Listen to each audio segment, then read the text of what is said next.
Hi, I'm Clarabelle. I'm a researcher and I explore social cohesion. Hi, I'm DJ. I'm a food scientist. Hi, I'm Derek. I'm 26 this year. I'm a volunteer with Taoist Federation Youth Group. Hi, I'm Nitya. So I'm 25 this year. I'm actually a final year student. Hi, I'm Fish. I am a volunteer for IRO Youth Wing. Hi, I'm Preet. I am doing my Masters in Counselling and I volunteer with a Sikh organisation called Sikh Sevak Singapore.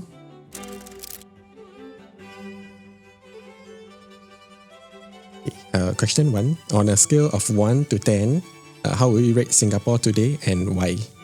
And sure, that's interesting. You have two numbers and you have a big fat 0. Okay. Whoa. Oh, wow. Whoa. Oh, okay.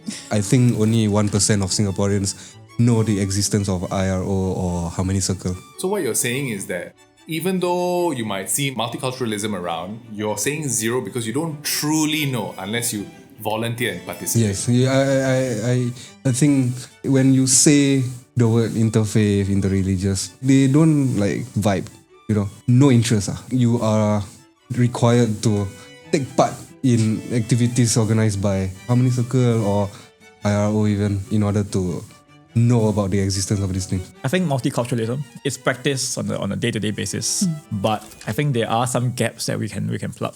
There are ways that we can improve, and 7 I think shows room for improvement. I think as a youth, right, compared to let's say the previous generations, being exposed to social media kind of maybe broaden our horizon, and I think we learn to kind of respect each other's culture a bit more. Well, I have two numbers here. I feel like 8 represents on screen. So on social media, on TV and all that. But 5, it's on a personal level. I agree with Fish. Not a lot of people actually know about IRO, Harmony Circle, all these youth organizations going around advocating for interfaith. Yeah, or multiculturalism.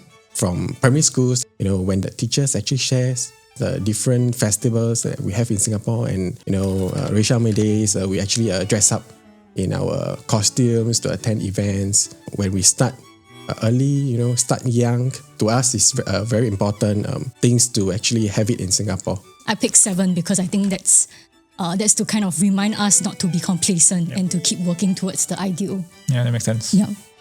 If you could improve one thing about how we live as a multicultural society, what would it be?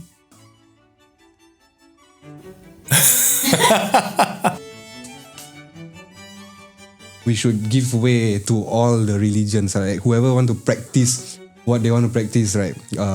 Just allow them, understand why they do it. Understand each other. That means don't just assume things about each other religions. So learn about each other. In Singapore, we do put in a lot of effort trying to, make sure that we are exposed to people of like different races and religions. But I think there's still like work or improvement to be done in terms of this, because I think people are still maybe a bit reluctant to kind of meet people outside of their race or religion. It's not so much about how well you work together. They say it's always about how well you disagree. Perhaps the one thing that we have not done very well is to disagree. I think we need to find constructive ways to disagree. And I think if there's one thing I could do, this is what I would do. Younger generations are actually becoming more disconnected to traditions and also our cultures. Hopefully through understanding our festivals and also through rituals, arts, we can actually preserve our cultural roots. Oh, I actually think that what I wrote actually addresses what DJ wrote. If we approach every single conflict with openness, with curiosity, but also with courage, courage to kind of, want to resolve the conflict, no matter how difficult it might seem. If we have these principles or we kind of embrace these values, it will put us in good state as a multicultural society. Yeah. When I was younger, there were always these block parties. They were organized by the CC. It used to be the biggest hype ever. This is where kids would they're not interested in like the talks and whatnot, right? So they will go to the playground. That's where the fun happens. That's where all the real stuff goes down. And then that's where you meet a lot of people from different races, different cultures. And then you'll be like, hey, I go to the same school as you. If you had the power to introduce one new idea, event, or rule to help different races and religions understand each other better, what would you write? Oh.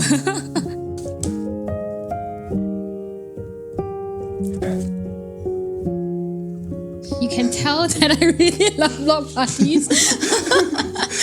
These block parties, you can, evolve it a little more than just the performances, but have it a little like a small little conference, where people come together under their own blocks and be like, what do you think about this? What do you think about that? And then you learn about stuff, and then community comes together. So at university, when I meet some of my fellow Singaporean friends, actually they were a bit shocked, or maybe they didn't really understand my religion, my culture, the festivals that I celebrated. So when I told them, they were like, oh, what is this? What do you guys celebrate?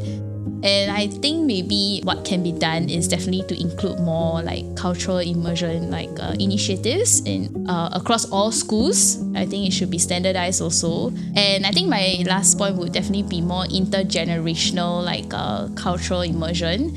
So I feel that even though the younger generations, because they are exposed to social media, they are able to learn more about different generations. I think what's lacking is definitely the older generations.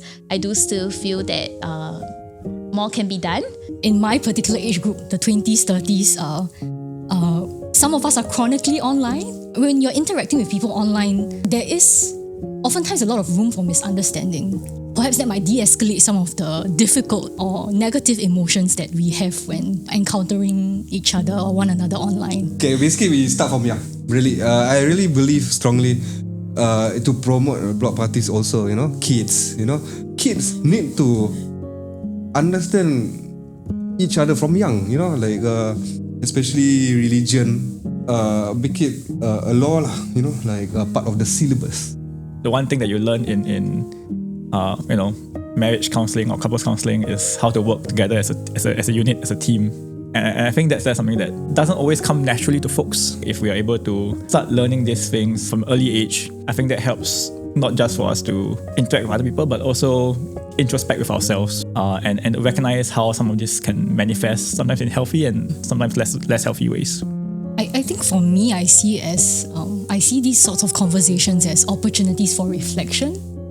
So it's not just an opportunity for both DJ and I to kind of reflect on multiculturalism, but also for people who are watching this conversation to reflect. And then that opens up some spaces for even more conversation. So I think that's the value in having these sorts of conversations, even if they are short, even if they come across as rather simple conversations, but we always have to start somewhere.